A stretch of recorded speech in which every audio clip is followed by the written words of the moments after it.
primeiramente, contra o PT, contra o seu Lula e a dona Dilma, que são os responsáveis pela derrocada da nossa nação. O governo Temer, né, um show de horror em relação aos retrocessos. Todos os retrocessos estão colocados no mesmo pacote e eu acho que é isso. Quanto mais se investiga, mais políticos estão envolvidos em todas as falcatruas existentes. Eu acho que a nossa tarefa agora é separar o joio do trigo, colocar para fora esse bando de ladrão, gente corrupta e reconstruir a política brasileira. Eu acredito na política, não na atual política brasileira. Me vinculo ao PSOL, por exemplo, você já vai saber boa parte de N posições políticas minhas. Isso não acontece hoje. Tem pessoas de partidos que votam sempre igual a outros partidos, mas são partidos diferentes, devia ser o mesmo. Eu acho que a gente tem que buscar alternativas para que esse país saia do que ele está vivendo. Eu acho que é o começo, isso aqui é só o começo de uma mudança, porque as próximas gerações têm que fazer muito mais para a gente sair da lama que a gente está. No caso, aqui no Brasil, a gente não escolhe qual que é o melhor, a gente escolhe qual que é o menos pior, entendeu? Porque tipo, é tudo a mesma merda, então a gente... eu acho que esse aqui é o menos pior ali, o menos corrupto, então tipo, eu vou votar nele.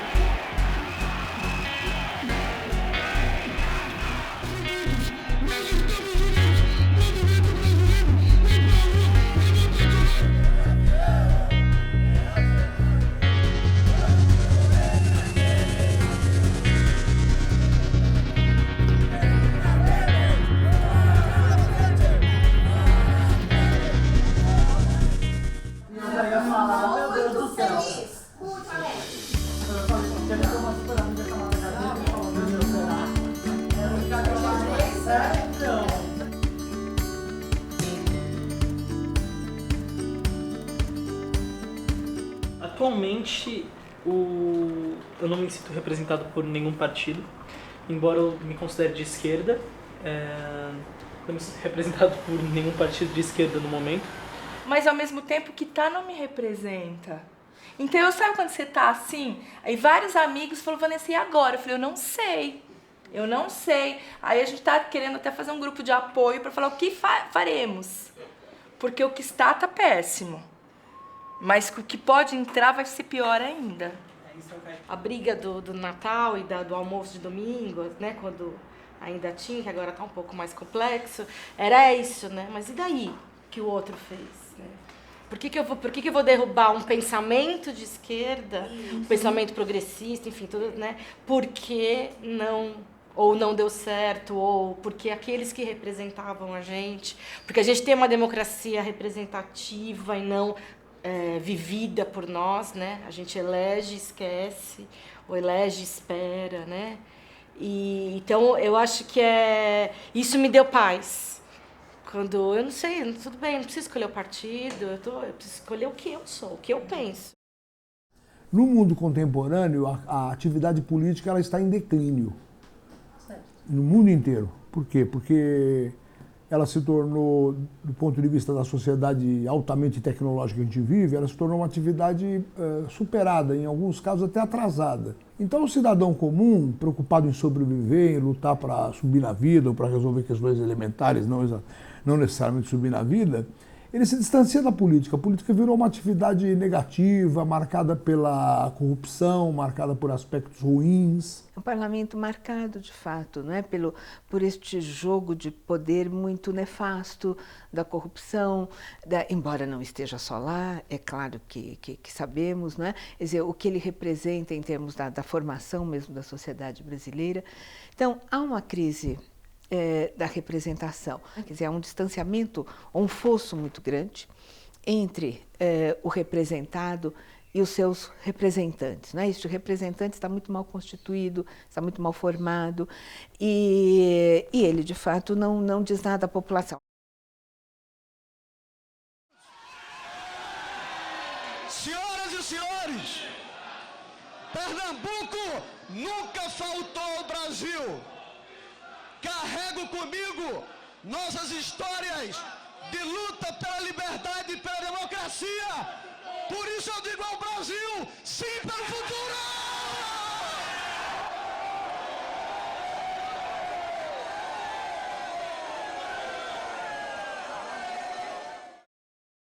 com uma Câmara que nós temos, nem Cristo faria o governo. Então, nós temos que preparar material para a sua geração, para a geração também da criança, né? No sentido da importância desse legislativo, né? Em quem nós vamos votar. Então, o momento é lidar com o que a multidão traz para a política, para a direção, para um projeto político, e em que medida nós precisamos dos pequenos grupos para aprofundamento, para pensar mais, para achar caminhos e dar visibilidade a esses coletivos que vão surgindo e propondo novas relações. As manifestações, tanto 2013 como 2015, impactaram profundamente a percepção que o próprio brasileiro tem da sociedade e do sistema. Foi um momento em que o povo disse, de alguma maneira, tem uma baliza, daqui vocês não passam. Tá certo? Uma teve um tom mais de esquerda, outro mais de direita, não importa. É o povo dizendo assim, olha, nós não estamos englobados por vocês. Por isso, nós estamos dizendo para vocês, olha, façam o seu trabalho. Nós estamos vigilantes. E o deputado, o político que a partir de agora pensar em roubar, nós vamos passar com o rolo compressor em cima dele. Uma grande crítica que eu tenho ao movimento que foi em 2013 é se dar no final dele. Porque eu acho que eu fui, o único ato que eu fui, foi um dos últimos, quando tinham conseguido barrar o aumento de 20 centavos, e as marchinhas que eu ouvia era quem não pula quer partido e outras enaltecendo que o partido era uma coisa ruim, que tudo era uma coisa ruim. Eu participei muito dessas manifestações, foi em quase todas. No começo era um grupo muito pequeno, com muita repressão, que tinha né, o passe livre lá, uma tentativa de não assumir uma liderança, mas uma certa organização, por uma ética, né, com uma proposta muito definida, que era a questão do valor da passagem. Né? E aí, de repente, quando se conquista, né, assim, a questão do valor da tarifa, fica primeiro que daí a mídia alimenta para que as pessoas, né, vá para a rua e tal. E aí a gente se viu assim numa situação como que aquilo que tinha sido começado foi invadido, assim, distorceram, assim, tudo mudou. Então, quando começaram a queimar, sem partido, não sei o quê, isso não era o início. A crítica que eu quis fazer foi sobre o movimento acéfalo que se tornou no final. Sim, que as pessoas iam para parecia uma grande festa aquela manifestação. Uma festa com mais de 1 milhão de pessoas.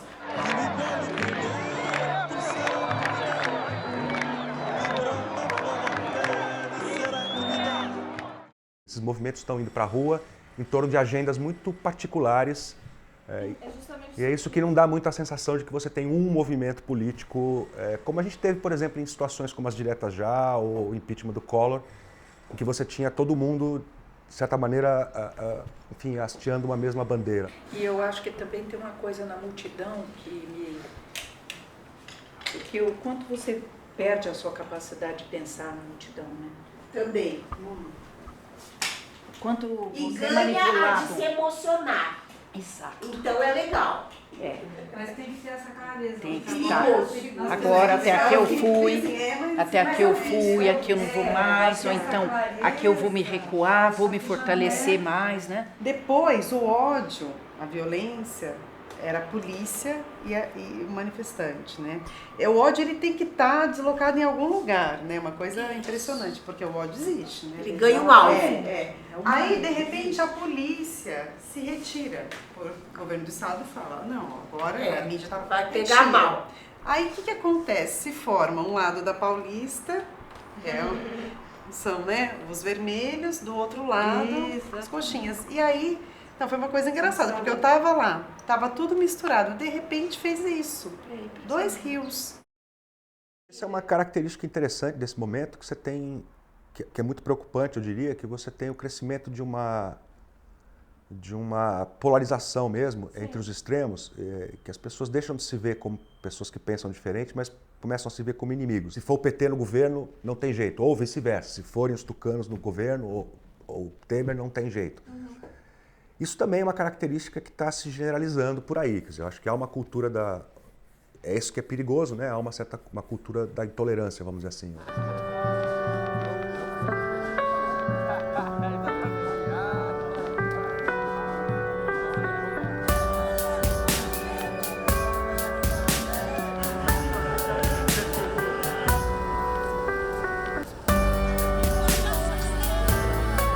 Porque a gente vê uma polaridade entre esquerda e direita e as pessoas hoje, com toda essa demonização da esquerda, só veem a esquerda como uma coisa ruim e tem outras pessoas que também veem a direita como uma coisa ruim, mas eles não param para pensar do porquê eles veem esquerda e direita como uma coisa ruim.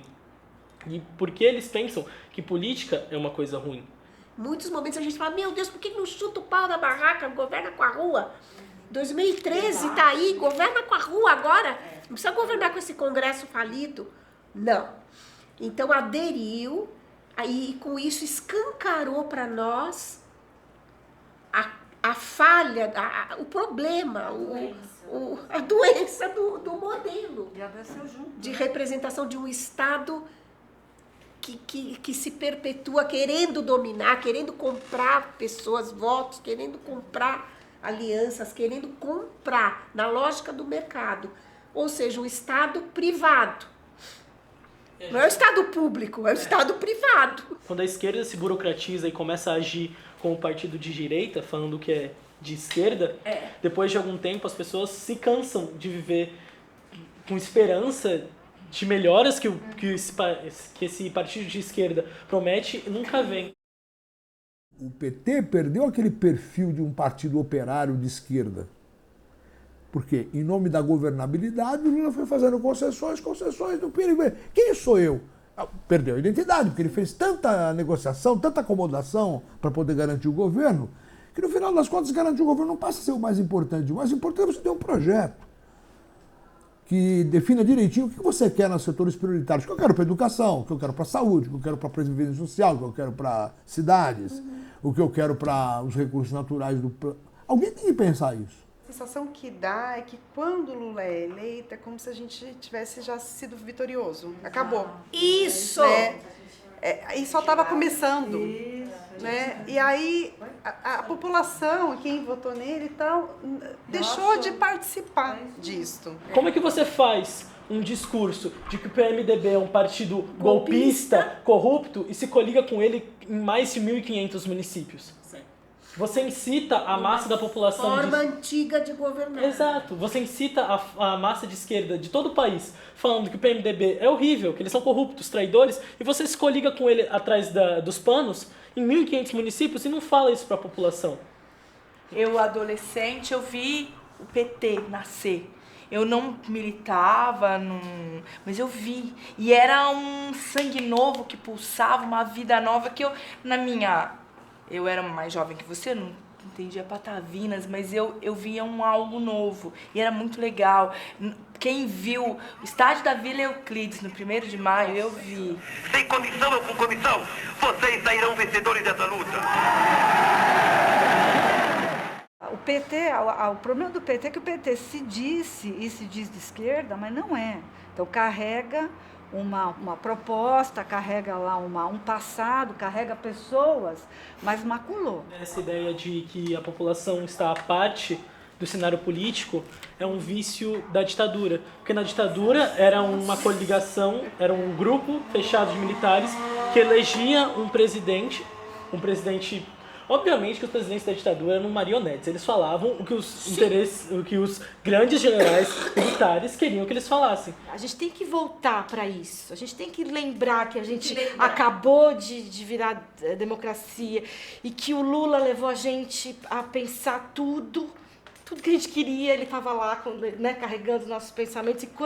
E aí é por isso que quando ele se elege, a gente estava lutando, né? Então, assim, eu acho que é isso.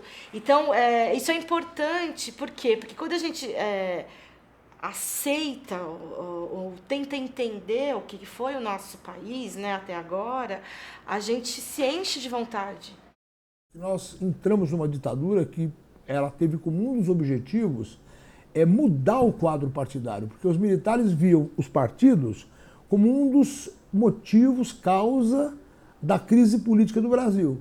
E eles extinguiram os partidos e criaram aqueles dois artificiais, a Arena e o MDB. O Brasil tem um problemão, porque quando terminou a ditadura não houve esse revigoramento. Primeiro porque surgiram vários partidos. Sim. Nós não tivemos uma canalização para poucos projetos. Sim. Porque as tendências... Primeiro que o Brasil é um país muito complexo, as tendências foram muitas. Uhum. E no meio dessas tendências variadas, complexas, surgiu na minha opinião, uma coisa que está sendo até hoje muito ruim para a democracia brasileira, que é um espírito de conciliação, que traduz um pouco a nossa maneira de ser, ou seja, nós estamos sempre evitando o confronto político. A pergunta é se a gente se identifica com alguma coisa. No momento, não. Com nenhum partido, porque eu passei por algumas instituições de mulheres, partidos por PCdoB, na época do PCdoB dentro do PMDB, lá atrás. E em todos os partidos, gente, você tem pessoas disputando o poder. Então, eu estou com uma Cris, que eu estou atrás do bom, do correto, estou com ele, que eu estou atrás daquele que defende o justo. É isso que a gente tem que buscar. E novas relações, né, Bel? Porque o partido fica uma coisa muito estereotipada. Eu sou de tal partido, eu sou ótimo. Mentira.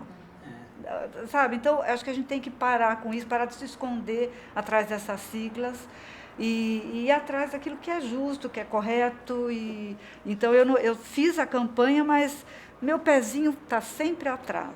Quando me vem com um argumento, seu petralha, seu imundo, eu sempre respondo que eu não luto em favor do partido que não luta em favor dos trabalhadores. Eu luto em favor dos trabalhadores. Então, não importa de que vertente é o partido, se ele roubou dos trabalhadores, se ele piorou a vida dos trabalhadores, eu vou lutar contra ele. Ele não me representa. Então, o que me representa é a luta dos trabalhadores. O que acontece é que os partidos não dão conta mais de criar uma matriz capaz de incorporar essa diversidade. Então, eles estão perdendo credibilidade. Por isso mesmo, quando a gente olha para a eleição e quer ver uma representação como se fosse uma xerox da sociedade, não vai ver. O Roberto da Mata, que é um antropólogo importante, ele sumariza o nexo relacional mais importante no Brasil com a frase "você sabe com quem você está falando". Quer dizer, um povo que usa essa frase está, em grande medida, dizendo que não acredita em relações simétricas, que justamente manda no Brasil quem pode e obedece quem tem juízo. É difícil construir democracia com um pensamento desses. Só para vocês terem uma ideia. Eu não me acho corrupto, com toda sinceridade, até porque eu não tenho motivos para utilizar da corrupção. Eu acho que a corrupção ela é um pouco mais abrangente do que aquilo que você fala, peguei a vaga num ônibus, eu sou corrupto. Não. As pessoas ficam se intrigando, o sistema é corrupto porque as pessoas são corruptas ou as pessoas são corruptas, são cínicas porque enfim, é meio ovo e galinha, mas eu tendo a achar que se o sistema fosse melhor, as pessoas seriam melhores também.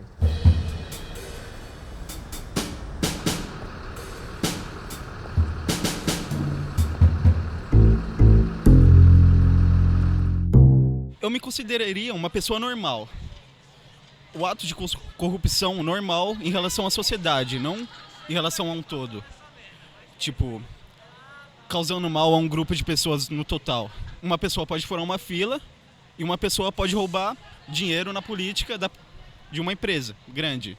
É completamente diferente. Quando você faz alguns mecanismos de teste, quer dizer, coloca a pessoa dentro de uma circunstância potencialmente corrupta, você vê que é uma extrema maioria que estaria disposto a dar um pulinho se fizer o cálculo de que o benefício para ele é superior do malefício que ele faz à sociedade. Como comparado ao orçamento da União, por exemplo, qualquer roubo é café pequeno, veja que a propensão a roubar vem também de uma autorização que o eleitor dá ao eleito.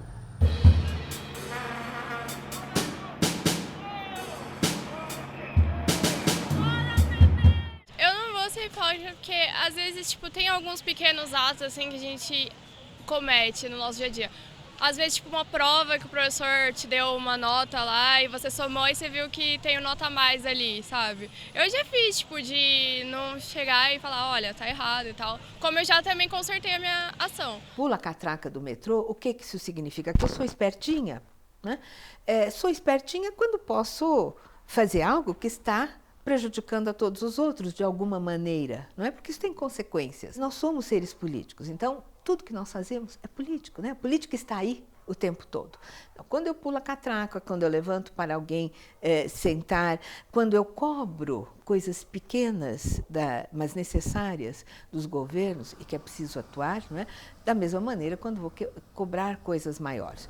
Ou às vezes o que está acontecendo, como você lembrou, não é? Quer dizer, nós vamos cobrar coisas e que necessariamente não as fazemos enquanto indivíduos. E aí esse descompasso. Quando você tem um sistema em que todas as pessoas estão convencidas que o sistema é corrupto e que as pessoas entram no sistema para tirar vantagem, isso naturalmente estimula nas pessoas um certo cinismo político, por um lado, né? Então, tudo vale, né? Então, se todo mundo rouba, então tudo bem eu votar nesse aqui, que também rouba, mas esse aqui é o que eu gosto, ele é, sei lá, ele é do meu partido, qualquer coisa assim. Acho que estimula, sim, uma postura cínica nas pessoas e que não é muito bom, digamos assim, para o sistema político. Eu queria fazer um apelo a todos os professores que estão aqui. Se você trabalha principalmente com adolescentes, ou se você tem contato com adolescentes, de criar grupos de debate ou de estudo, enfim, grupos em que esses adolescentes podem debater sobre assuntos que não conseguem na escola, porque uma coisa que eu aprendi estudando na escola pública desde pequeno é o quão retrógrado e atrasado pode ser o debate e a conversa com os meus alunos, com os meus amigos. Antônio, se eu não entendi mal, na tua escola você acha que tem pouco debate? Não é porque tem pouco debate, é porque tem menos que deveria. Tem menos debate do que deveria. Certo. E o que eu quis aventar é a possibilidade de esse pouco debate ser cortado. Porque eu fui fazer um debate na minha aula de sociologia, na minha aula de filosofia sobre a questão do aborto. Então, o meu professor trouxe o plano de legalização do aborto e de criminalização do aborto e deu na nossa mão para quem quisesse defender. Eu defendi a legalização do aborto. E eu ouvi muitos comentários e opiniões retrógrados sem que as pessoas pensassem do porquê elas estavam falando aquilo. Então, naquele momento eu pensei, com esse pouco debate, já tem pensamentos assim, imagina se não tivesse debate. Esse ano a gente tem reclamado muito que falta debate na nossa escola. Ano passado a gente tinha aula de sociologia e a cada, 2 ou 3 semanas a gente tinha um debate. Era muito legal. Era meio assustador também. Porque por a gente ser de uma escola, particular, tem muita elite. Então, e tem muita gente que, tem pai político, tem pai que tá, nesse meio e tem um pensamento muito retrógrado. Mas que também, só ouve coisa do pai e vai reproduzindo. Daí, quando você tem que chegar num debate, mais profundo, ele não acontece. A educação, pela legislação brasileira, a educação básica, pela legislação brasileira, ela tem como uma de suas funções formar para a cidadania. Esse é o sentido da educação básica no Brasil. A educação, ela não é o único espaço social, a única instância da sociedade em que esse sentido de cidadania, né, o sentido a consciência política é trabalhada, mas ela desempenha um papel fundamental. O grande lugar é a escola. Está aqui. Por quê? Os nossos amiguinhos belgas, a gente tem autores belgas que estão ajudando a gente a pensar a defesa da escola. Outra escola, mas a defesa. Na verdade, é a escola. Porque a escola é o único lugar que a nossa cultura garante. A gente quer acabar com muita coisa da nossa cultura. Isso eu não quero acabar. A oportunidade de todo dia encontrar criança e jovem. Todo dia. Tem muitas escolas que embarcaram nessa coisa, né, da formação para o mercado de trabalho, vamos formar o melhor aluno, vamos preparar o nosso aluno para o Enem, vamos e isso e aquilo, e esquece de olhar para o ser humano e dar conta dessa dimensão, dessa compreensão maior do sentido de política mesmo. Mas a escola também, ela pode adotar práticas pedagógicas que propiciem que os alunos, que as crianças, que os adolescentes, que os jovens, que eles desenvolvam essas habilidades e essa capacidade para a tolerância. Ninguém nasce pronto, né? O ser humano é um ser social.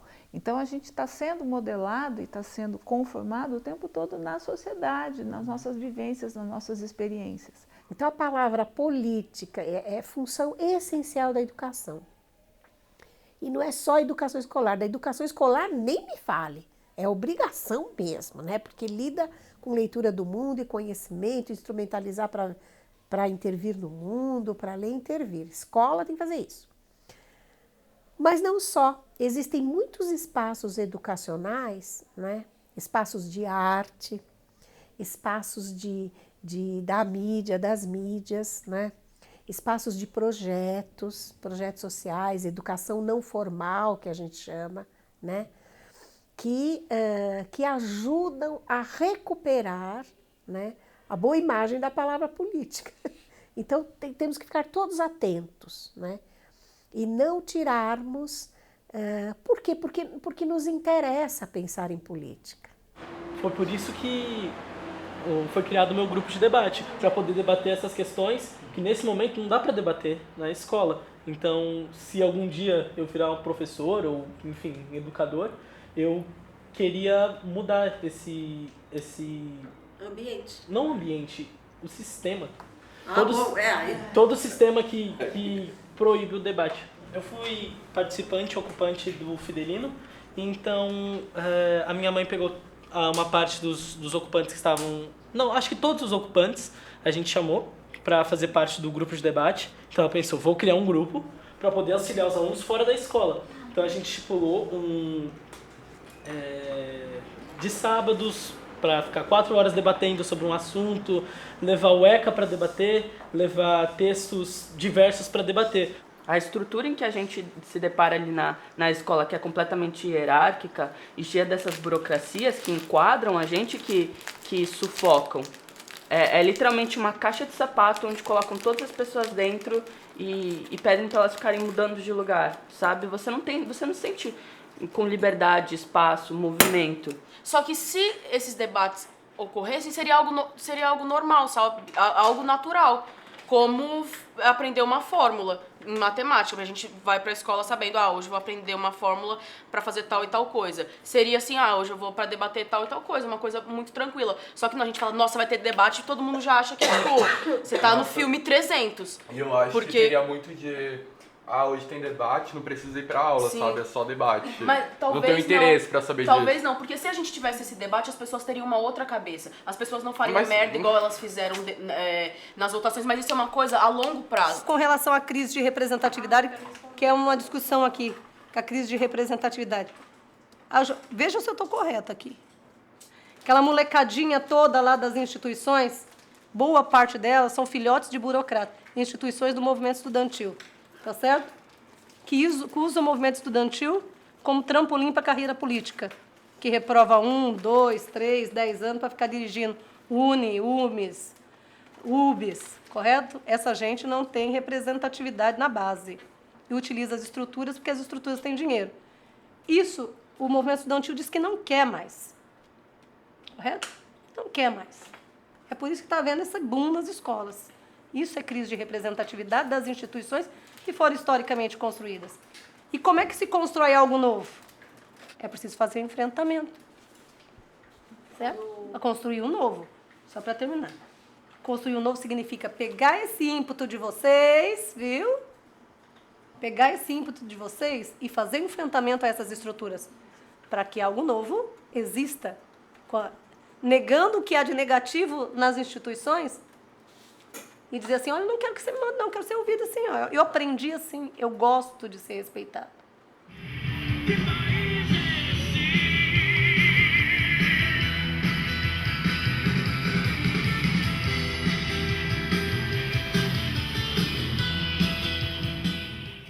O Pé na Escola é um negócio social de educação política criativa. A gente cria experiências de educação política voltadas principalmente para adolescentes do Fundamental 2, do ensino médio e da faculdade também. A gente trabalha um pouco com universitários. Por exemplo, os negros, eles são a minoria nas universidades públicas principalmente, mas eles são a maioria nos presídios, a maioria no subemprego. Então isso reflete muito o processo histórico do negro no Brasil. A gente trabalha com simulação, a gente trabalha com teatro, a gente trabalha roleplay, a gente faz jogos, então sempre atividades em que o jovem tem que colocar seus argumentos, tem que desenvolvê-los e tem que vivenciar um momento, vivenciar uma atividade política. A ideia dos direitos humanos hoje é que eles são universais, então nenhuma pessoa pode ficar fora dos direitos humanos. Hoje a gente fez uma simulação de uma audiência do STF que de fato aconteceu julgando a constitucionalidade das cotas étnico-raciais na universidade. As cotas são boas, prova disso é que em 97 o número de cotistas de negro nas universidades era de apenas 1,8%. E de 2010 para cá esse número vem crescendo 11%, já tem chegado de 8% a 11% esse número. O Pé na Escola, essa iniciativa, pelo pouco que eu vi, que acompanhei e que presenciei aqui na prática, é um projeto muito bacana e tem que ir adiante, porque é desse tipo de ação que a gente precisa. As pessoas que tiveram contato com essa pequena ação hoje aqui, elas vão levar isso, vão propagar isso em outros lugares. É importante para a gente entender política, para a gente que é jovem entender política para além do voto.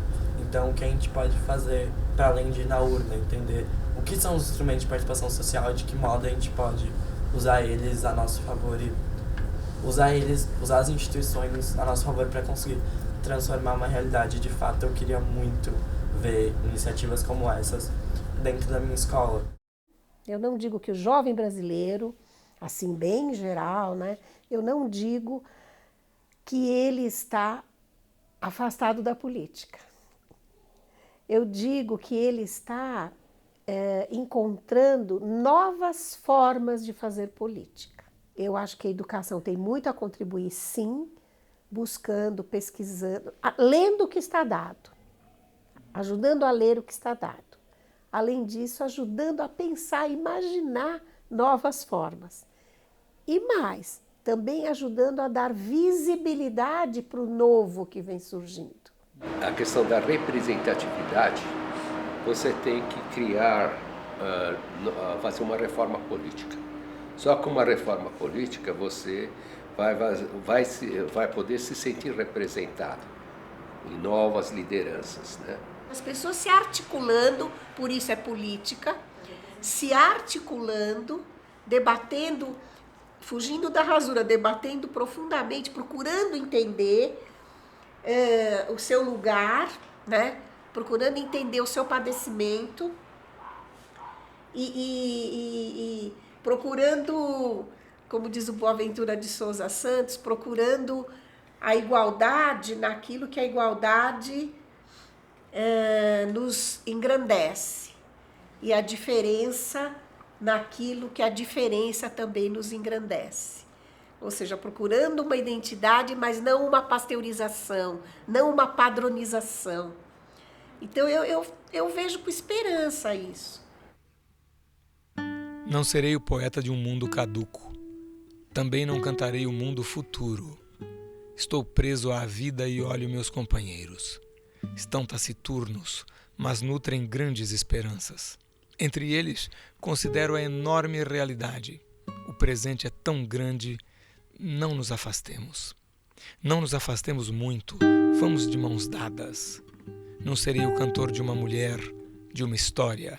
Não direi os suspiros ao anoitecer, a paisagem vista da janela, Não distribuirei entorpecentes ou cartas de suicida.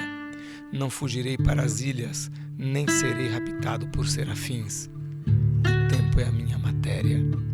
O tempo presente, os homens presentes, a vida presente.